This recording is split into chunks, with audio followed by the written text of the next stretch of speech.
Hello everybody, नमस्कार। मैं Amit Atri, GS by Amit Atri YouTube channel पर मैं आपका स्वागत करता हूं।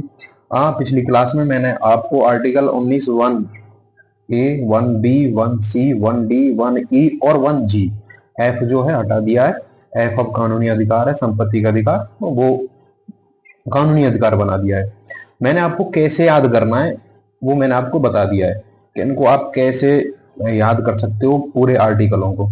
एक कहानी के आधार पर मैंने आपको बताया है। तो अगर आपको पिछली वीडियो ना देखी है तो जरूर देखें वो वीडियो। आज मैं बात करूंगा आर्टिकल 19(1)(a) के बारे में। अब हम थोड़ा डिटेल के बारे में चलेंगे क्योंकि यहाँ से क्वेश्चन पूछे जाते हैं। तो 19(1)(a) के बारे में देखो, 19(1)(a) क्या कहता है? तो भाषण तथा अभिव्यक्ति की स्वतंत्रता। 19(1)(a) में है भाषण तथा अभिव्यक्ति की स्वतंत्रता। भाषण क्या है जो मैं बोल रहा हूँ, ये भाषण है। अभिव्यक्ति का अर्थ क्या है? देखो, अभिव्यक्ति में और भाषण में मौलिक अंतर है थोड़ा। तो अभिव्यक्ति के अंतर्गत आप लिखकर, बोलकर और एक संकेतों के माध्यम से, ठीक है, आप बोल सकते हो, लिख सकते और संकेतों के द्वारा, ठीक है, अपनी बात रख सकते हो। ये अभिव्यक्ति का अर्थ है। तो आप 19(1)(a) में क्या कह रहा है कि भाषण और अभिव्यक्ति की स्वतंत्रता है, ठीक है। और सुप्रीम कोर्ट ने कई निर्णय लिए गए, बाद में कई केस भी आए हैं सुप्रीम कोर्ट के द्वारा सुप्रीम कोर्ट में। तो सुप्रीम कोर्ट ने बार बार कई बार मतलब, और इसके बारे में डिटेल की में और भी बताया। जैसे सुप्रीम कोर्ट में केस भी आया था प्रेस की आजादी के लिए।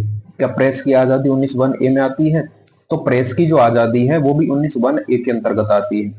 एक आया राष्ट्रीय गान की स्वतंत्रता, ठीक है। एमेन्युअल बनाम केरल सरकार, 1980 का केस है ये। तो राष्ट्रीय गान अनुच्छेद 19 का ही भाग है, ठीक है।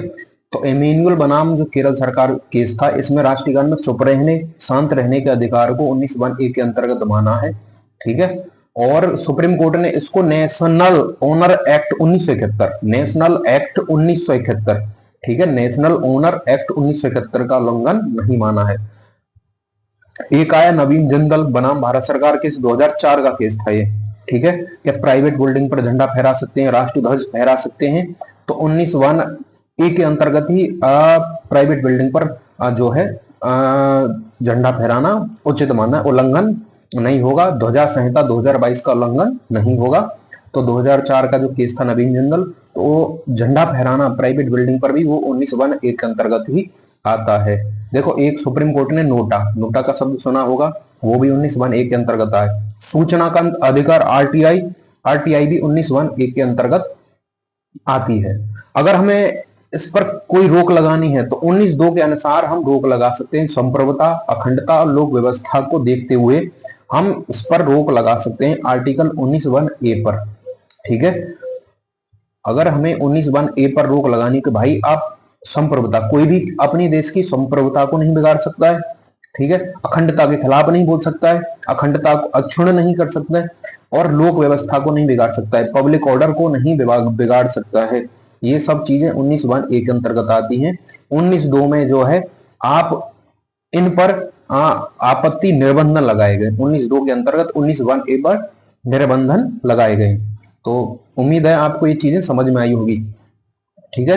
राज्य की सुरक्षा, राज्य के जो विदेश राज्य के साथ मैत्रीपूर्ण संबंध है, 19(2) के अंतर्गत आप निर्बंधन लगा सकते हैं 19(1)(a) पर, ठीक है, शिष्टाचारों सदाचार के तहत। अब बात करूंगा नेक्स्ट वीडियो में 19(1)(b) के बारे में आपसे। तो उम्मीद है आपको यहां तक ये चीजें समझ में आई होंगी।